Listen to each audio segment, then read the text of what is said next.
शिक्षा विभाग उत्तर प्रदेश द्वारा संचालित वीडियो पाठ के अंतर्गत आज कक्षा 9 के छात्र छात्राओं के लिए हिंदी विषय में हिंदी के संस्कृत खंड के पुरुषोत्तमः रामः नामक प्रकरण पर अध्ययन और अध्यापन के लिए मैं डॉक्टर प्रभाकर त्रिपाठी, राजकीय इंटरमीडिएट कॉलेज प्रयागराज, आप सभी के समक्ष उपस्थित हूँ। आइए आज का जो प्रकरण है, इस प्रकरण को लेकर हम लोग आगे बढ़ते हैं और देखते हैं कि इसमें संस्कृत शब्द का जो प्रयोग हुआ तो संस्कृत का क्या महत्व है। मैं समझता हूँ कि मेरे विद्यार्थीगण इस बात को पूर्व के पाठों के अध्ययन के साथ जान चुके हैं कि संस्कृत का महत्व क्या है, संस्कृत की उपयोगिता क्या है, किंतु आपकी पुनरावृत्ति के लिए आपके स्मरण में पुनः आ जाए एतदर्थ संस्कृत के महत्व पर हम लोग चर्चा कर लेते हैं। तो देखिए, संस्कृत संसार की प्राचीनतम उल्लिखित भाषाओं में से एक है। कितनी महत्वपूर्ण बात है कि दुनिया भर की जो पुरानी से पुरानी भाषाएं हैं जो उल्लिखित हैं, उनमें से संस्कृत एक है। और तो और दुनिया की जितनी भाषाएं हैं वे सब संस्कृत जनित हैं। संस्कृत के महत्व को प्रतिपादित करता हुआ यह एक श्लोक, भाषाशु मुख्या मधुरा दिव्या गीवार्ण भारती। भाषाओं में मुख्य है कौन? संस्कृत भाषा। कैसे मुख्य है आप देखें, विश्व का प्रथम व्याकरण ग्रंथ महर्षि पाणिनि कृत अष्टाध्यायी है। महर्षि पाणिनि के पूर्व किसी भी भाषा का व्याकरण ग्रंथ आपके समक्ष नहीं है, आपके अध्ययन के लिए सुलभ नहीं है। संस्कृत ही वह प्रथम भाषा है जिसका प्रथम व्याकरण ग्रंथ दुनिया के सामने हमारे महर्षि पाणिनि ने प्रस्तुत किया। आइए आगे बढ़ते हैं। संस्कृत वाक्यों में यह एक अनूठी और विलक्षण विशेषता है संस्कृत भाषा की। शेष भाषाओं में आपको यह तीसरी विशेषता देखने को नहीं मिलेगी। संस्कृत वाक्यों में शब्दों के क्रम बदलने पर भी अर्थ का अनर्थ नहीं होता। यह विशेषता संस्कृत को अत्यधिक महत्व प्रदान करती है। लिखते समय यदि शब्दों का क्रम इधर से उधर हो जाए तो भी अर्थ परिवर्तन नहीं होता, अर्थ का अनर्थ नहीं होता। आगे देखिए, संस्कृत परिष्कृत व्याकरण संबंधी दोष रहित पूर्णतः शुद्ध भाषा है। शुद्धता की कसौटी पर यदि आप देखें तो जो अन्य भाषाएं हैं उतनी परिशुद्ध नहीं है जितनी कि संस्कृत। संस्कृत का व्याकरण इसे गणितीय नियमों के आधार पर बिल्कुल गणित की भांति इस प्रकार से परिशुद्ध कर देता है कि किसी भी क्षेत्र में जहां आप इसका प्रयोग करते हैं वह आपके लिए शुद्धतम बनी रहती है। आगे देखिए, ऐतिहासिकता की दृष्टि से संस्कृत संसार की सभी भाषाओं की जननी है।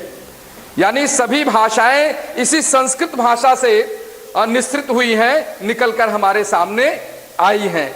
संस्कृत शब्दों के उच्चारण से मानव शरीर में कंपन उत्पन्न होता है, जिसका सीधा प्रभाव हमारे चक्रों पर पड़ता है। फलतः हम ऊर्जावान संतुलित रहते हैं। छात्रगण ध्यान दें, हमारा जो ऋग्वेद है या हमारे जो 3 और वेद हैं, ऋग्वेद, यजुर्वेद, सामवेद और अथर्ववेद, हमारे जो वेदांग हैं, हमारे जो शास्त्र हैं, इसमें संस्कृत विपुल साहित्य के रूप में, विपुल ज्ञान भंडार के रूप में भरा हुआ है। और इन वेदों की ऋचाओं का जब हम सस्वर पाठ करते हैं, उच्चारण करते हैं, तो उच्चारण स्थान के कारण हमारे शरीर में एक कंपन उत्पन्न होता है और वह कंपन हमें सकारात्मक ऊर्जा प्रदान करता है। उदाहरण के लिए हम एक ऋग्वेद के वैदिक मंत्र का उच्चारण आपके सामने कर रहे हैं।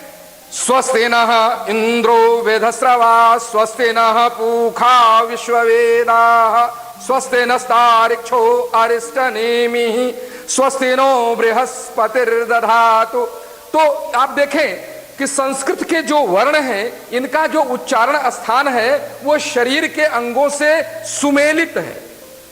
हमारे ऋषियों ने गहन अध्ययन करके वर्णों का उच्चारण स्थान प्राप्त किया, खोज करके अनुसंधान करके उन्होंने बताया कि कौन सा वर्ण कहां से उच्चारित होता है। यह भाषा की शुद्धता के लिए भी बहुत आवश्यक है और संस्कृत भाषा जो संस्कारित भाषा है, जो संपूर्ण जगत को संस्कार प्रदान करने में सक्षम है और प्राचीन काल से हमें सभ्य संस्कारवान बनाती चली आ रही है, उस संस्कृत भाषा की ये विशेषता है।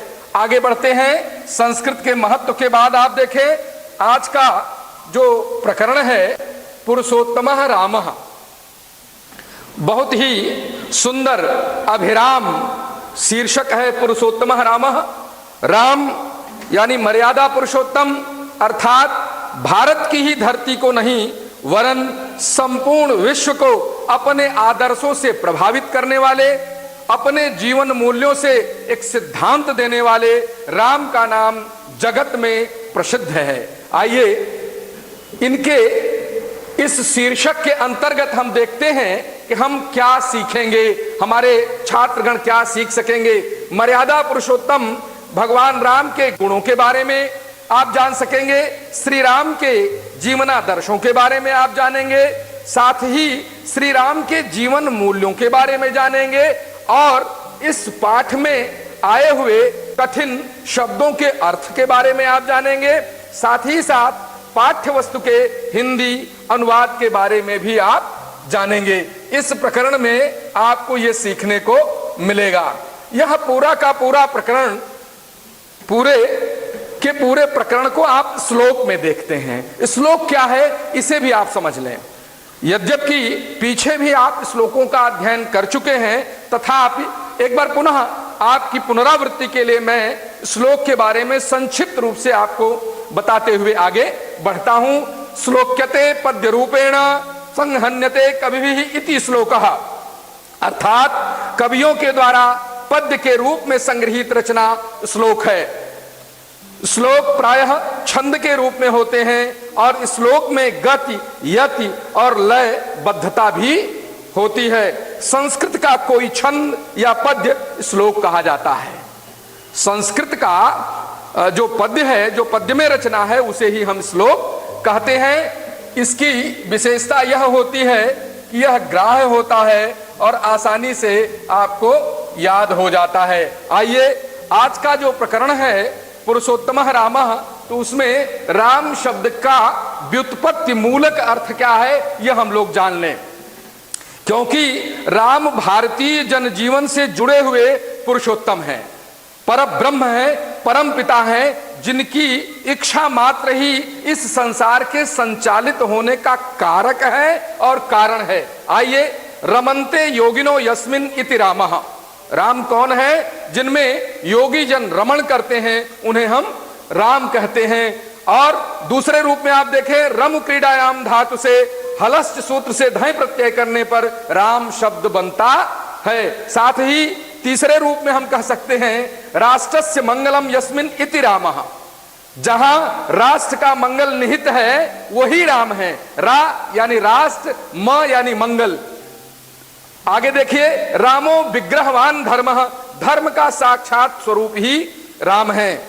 छात्रगण ध्यान दें, धर्म का साक्षात स्वरूप, धर्म से यहां क्या अभिप्राय है? धर्म जो धारण करने योग्य हो, जो समाज में समता, समरसता, भ्रातृत्व, सौहार्द जैसे वातावरण का सृजन करने में सक्षम हो, उसे धर्म के सिद्धांत कहते हैं। और राम के चरित्र को यदि आप देखें तो ये सारे गुण स्वतः उद्भूत होते हैं और समाज को गहरे से प्रभावित करते हैं।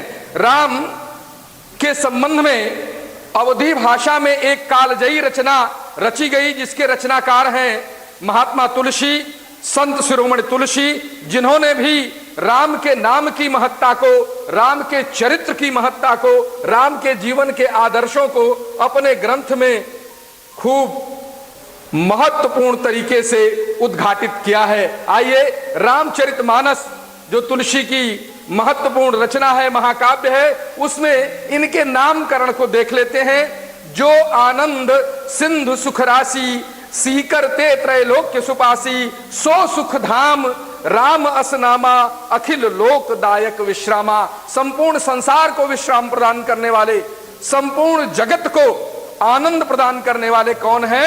राम हैं। छात्रगण, हमारी भारतीय मनीषा ने, हमारी भारतीय संस्कृत ने कहा एको हम बहुश्यामी। परमात्मा कहते हैं कि मैं अकेला हूं, मैं एक ही हूं और मेरे ही ये स्वरूप जगत में प्राणी मात्र में विराजमान है। जो भी आपके सामने प्राणी दर्शित हो रहे हैं, इन सब की आत्मा मैं हूं। यानी एको हम बहुश्यामी। जब एको हम बहुश्यामी का सूत्र भारतीय दर्शन ने दिया, ठीक इसी के बाद दूसरा दर्शन आया कि जब एक ही परमात्मा के हम सब अंश हैं, तो इसका अर्थ यह हुआ कि वसुधैव कुटुंबकम। सारी वसुधा, सारी पृथ्वी क्या है? एक परिवार है। पृथ्वी पर निवास करने वाले संपूर्ण जन क्या है? एक परिवार के अंग हैं, एक परिवार के सदस्य हैं। देखिए, एको हम बहुश्यामी, फिर वसुधैव कुटुंबकम, और ठीक तीसरा दर्शन हमारा आ गया, तीसरा सिद्धांत हमारा आ गया कि सर्वे भवन्तु सुखिनः।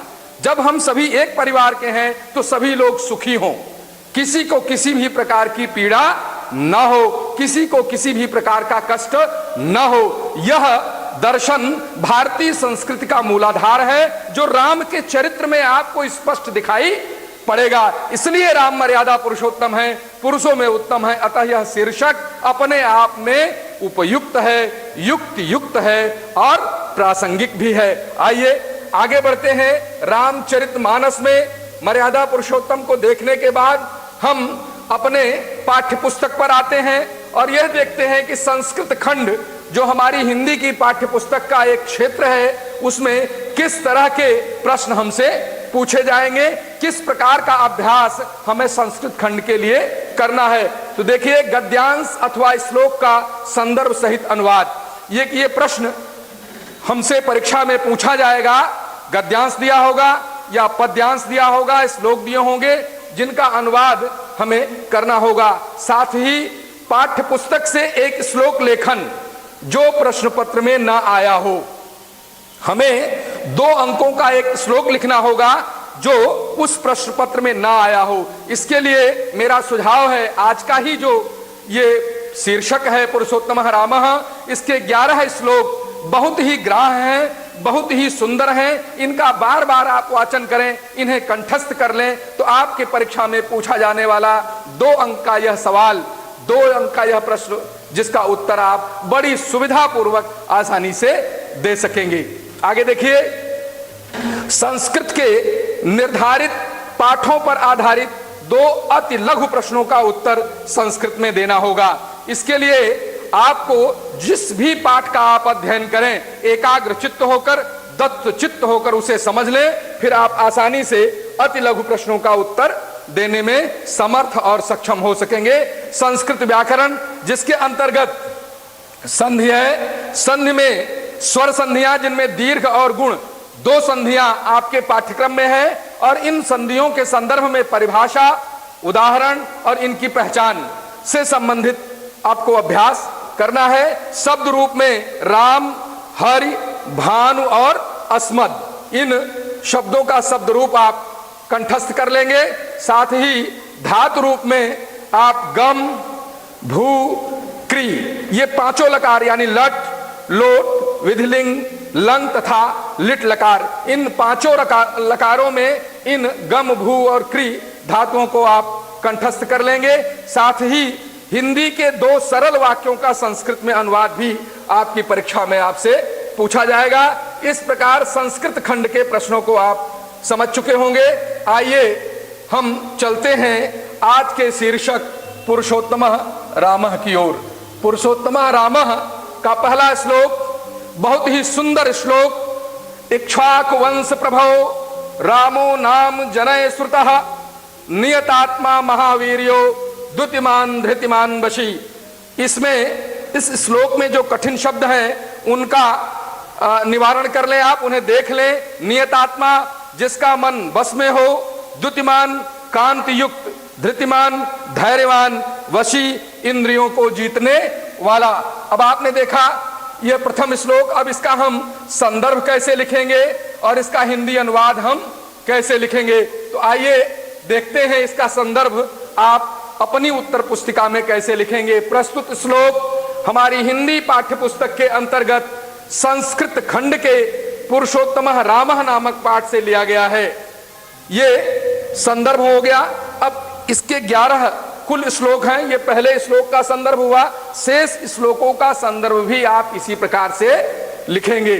आइए देखिए हिंदी अनुवाद। इक्ष्वाकु वंश में उत्पन्न होने वाले, इक्ष्वाकु वंश प्रभव, इक्ष्वाकु वंश में उत्पन्न होने वाले, अपनी आत्मा को बस में रखने वाले, महान पराक्रमी यानी बलशाली, कांतिमान, धैर्यवान एवं जितेंद्रिय राम का नाम लोगों द्वारा सुना गया है या सुना जाता है।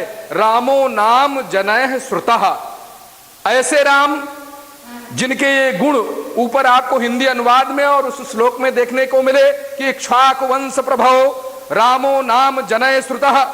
तो राम का नाम, इक्ष्वाकु वंश में उत्पन्न होने वाले, इक्ष्वाकु वंश में पैदा होने वाले राम का नाम, कैसे राम का नाम, इन गुणों से संपन्न राम का नाम लोगों द्वारा सुना गया है या सुना जाता है।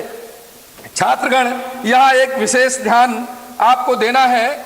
इस पूरे प्रकरण में कुल 11 श्लोक मैंने बताए। प्रथम श्लोक का अनुवाद आपने देखा। अग्रेतर 2 से लेकर 11 श्लोकों तक के अनुवाद के लिए आपको इन पंक्तियों को हृदयंगम करना होगा, आत्मसात करना होगा। देखें, आगे के श्लोकों के अनुवाद जानने समझने के लिए प्रथम श्लोक से रामो नाम जनैः श्रुतः का अध्याहार यानी अनुवर्तन करके आगे के श्लोकों का अनुवाद करने में व समझने में आपको सरलता होगी। ये आपको देखना होगा कि पहले श्लोक का जो इतना खंड है, रामो नाम जनैः श्रुतः, इसका आपको अध्याहार करना होगा। इसके अर्थ को आगे के श्लोकों के साथ जोड़कर मिलाकर आप अर्थ करेंगे तो सुविधा पूर्वक आसानी से आपका अर्थ स्पष्ट होता चला जाएगा और आपका अनुवाद भी आसानी से हो जाएगा। आइए बढ़ते हैं दूसरे श्लोक की ओर और देखते हैं कि हम किस प्रकार अध्याहार या अनुवर्तन करके इस दूसरे श्लोक को समझते हैं। बुद्धिमान, नीतिमान, वाग्मी, श्रीमान शत्रुनिवर्हणः, विपुलांशो महाबाहु, कंबुग्रियो महाहनु। इसमें जो कठिन शब्द हैं इन्हें आप जान लें। वाग्मी यानी कुशल वक्ता, श्रीमान शत्रुनिवर्हणः, इसमें 3 शब्द हैं, श्रीमान, शत्रु और निवर्हणः। तो श्रीमान, शत्रु और निवर्हण को आप अलग अलग देखें। श्रीमान का अर्थ हुआ शोभा से युक्त शत्रु यानी दुश्मन शत्रु, और निवर्हण यानी नाश करने वाले। विपुलांशो पुष्ट कंधों वाले, महाबाहु आजान बाहु। आजान बाहु किसे कहते हैं आप जानते होंगे, जिनकी भुजाएं घुटने से नीचे तक होती हैं उसे हम आजान बाहु कहते हैं। और भारतीय सभ्यता ये कहती है, भारतीय विश्वास ये कहता है कि जो भी व्यक्ति आजान बाहु है वो अत्यधिक महान होता है, अपने जीवन में वो बहुत ही भाग्यशाली होता है। तो आजान बाहु, कंबुग्रियो यानी शंख के समान सुंदर गर्दन वाले, महाहनु बड़ी ठोड़ी वाले। इन सब का अर्थ आपने देखा। कठिन शब्दों का संदर्भ पूर्वत है।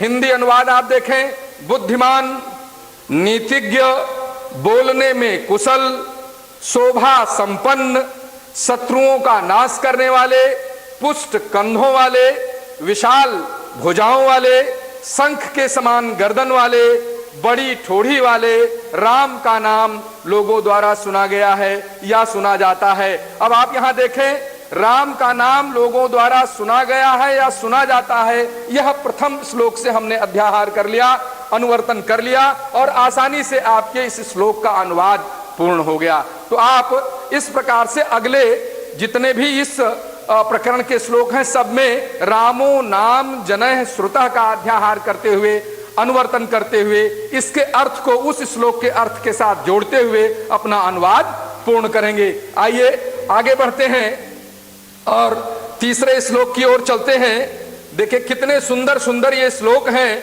कि इनका वाचन करने से, इनका उच्चारण करने से ही शरीर में प्रसन्नता की अनुभूति होने लगती है। महोरस्को महेश्वासो गूढ़ जत्रुरिंदिमः आजानुबाहु सुशिरा सुललाटः सुविक्रमः। छात्रगण यहाँ एक आपको और एक तथ्य का ध्यान रखना है। संस्कृत के शब्दों के उच्चारण में आप कभी कभी आवश्यकता अनुसार संधि विच्छेद करके भी उच्चारण कर सकते हैं, तो आपको उन शब्दों के उच्चारण में सहूलियत होगी। इसी श्लोक को देखें, महोरस्को महेश्वासो गूढ़ जत्र रिंदिमः अरिंदिमः, अरि माने दुश्मन, आजान बाहु सुशिरा सुललाटः सुविक्रमः। अब इसमें जो कठिन शब्द हैं उन्हें आप देख लें। महोरस्को विशाल वक्षस्थल वाले, महान उर। देखिए इसमें यदि महोरस्को का हम विच्छेद करें तो महा में उर माने हृदय, यानी विशाल वक्षस्थल वाले, महेश्वासो विशाल धनुष वाले, गूढ़ जत्र मांसपेशी में दबी हुई नसों वाले अर्थात हृष्ट पुष्ट। दीनहीन काया नहीं है हमारे मर्यादा पुरुषोत्तम राम की, बल्कि सुडौल सुंदर और व्यवस्थित उनका शरीर है, जो हम सब लोगों के लिए अनुकरणीय है। हम सब लोगों को भी इस भौतिक जगत में अपने इस भौतिक शरीर को सुडौल बनाए रखना चाहिए। इसके लिए हमें योगाभ्यास करना चाहिए, संयमित जीवन का पालन करना चाहिए, यम नियम संयम आसन इनका भी ध्यान रखते हुए हमें आगे अपने जीवन को बढ़ाना चाहिए। अरिंदिमः शत्रु का दमन करने वाले, ये श्लोक संख्या 2 के कठिन शब्द हुए। संदर्भ आपका पूर्वत है, आप जान ही रहे हैं कि एक ही प्रकरण से ये श्लोक हम लेकर आगे बढ़ रहे हैं। इस श्लोक का हिंदी अनुवाद जब आप करेंगे तो विशाल वक्षस्थल वाले, बड़े धनुष वाले, मांसपेशी में दबी हुई नसों वाले अर्थात हृष्ट पुष्ट, शत्रुओं का दमन करने वाले, आजान बाहु सुंदर सिर वाले, सुंदर मस्तक वाले, महान पराक्रमी राम का नाम लोगों द्वारा सुना जाता है। ये आपके श्लोक संख्या 2 का हिंदी अनुवाद हुआ। आइए श्लोक संख्या 3 का हुआ। अब आइए हम श्लोक संख्या 4 की ओर चलते हैं। समः सम विभक्तांगः स्निग्ध वर्णः प्रतापवान पीन वक्षा विशालाक्षो लक्ष्मीवान शुभ लक्षणः। कितना सुंदर श्लोक है, मन प्रसन्न हो जाता है, मुदित हो जाता है, मुदिता का अनुभव हो रहा है। अब आप आइए इसके कठिन शब्दों को जरा देखें। सम विभक्तांगः समान रूप से विभाजित अंगों वाले, पीन वक्षा चौड़ी छाती वाले। संदर्भ पूर्वत है। और हिंदी अनुवाद की ओर जब हम बढ़ते हैं तो हम देखते हैं समान रूप से विभाजित अंगों वाले, यानी भगवान श्री राम का मर्यादा पुरुषोत्तम का जो शरीर है उसमें अंग प्रत्यंग समान रूप से विभाजित है, सुडौल है। ऐसा नहीं जैसे हमारी ये गर्दन है, कंधे से गर्दन को 3 फीट ऊपर लगा दिया जाए तो हमारा शरीर बेडौल हो जाएगा, शरीर का सौंदर्य, शरीर का सौष्ठव नष्ट हो जाएगा। किंतु हमारे मर्यादा पुरुषोत्तम श्री राम का जो शारीरिक सौष्ठव है वो अत्यंत ही ललित है, सुंदर है, अभिराम है। आइए देखिए, समान रूप से विभाजित अंगों वाले, सुंदर वर्ण, प्रतापी, चौड़ी छाती यानी वक्षस्थल वाले, बड़े बड़े नेत्रों वाले, संपत्तिवान, शुभ लक्षणों वाले राम का नाम लोगों द्वारा सुना जाता है। आइए श्लोक संख्या 5 की ओर चलते हैं और इसका वाचन। धर्मज्ञः सत्यसंधश्च प्रजानां च हितेरतः यशस्वी ज्ञान संपन्नः शुचिर वस्यः समाधिमान। इनके कठिन शब्दों को देखें। शुचि पवित्र, वस्य इंद्रियों को बस में रखने वाले, संदर्भ पूर्वत ही है। और हिंदी अनुवाद देखिए इस श्लोक का।